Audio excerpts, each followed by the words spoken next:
Hey, so I got some shit that I wanted to talk about for a few minutes here. You ever reach a time where you're so unhappy and you just start pretty much kind of begging the very air you breathe to somehow fix the mess that you're in? Yeah, I've been there too.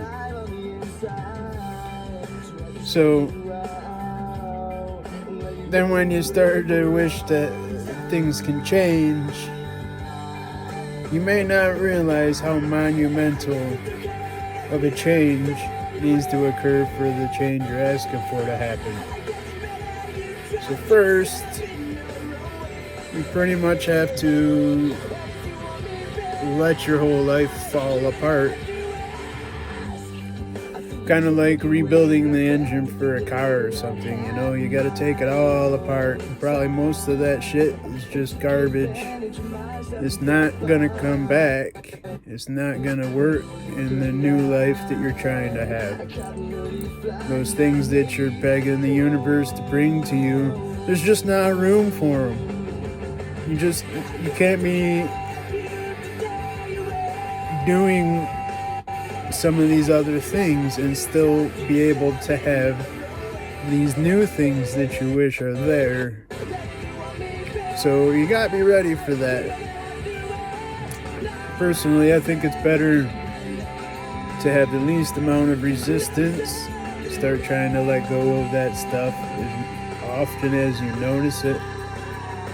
That way it's less intense as like when things just happen.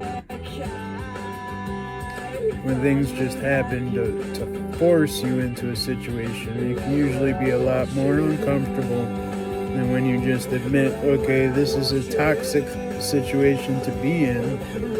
I should get myself out of this situation before I attempt to start any new situations, because otherwise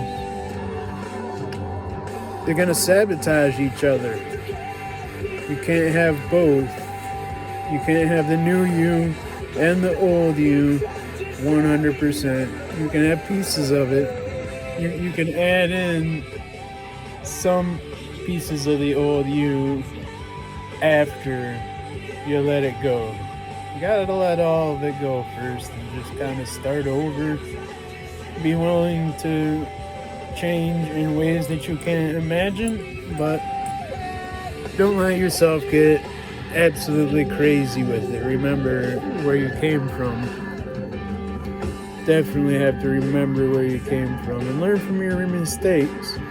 If you don't learn from your history, you're doomed to repeat it over and over and over again. The patterns are already there. You'll see them if you look. Thanks. Bye.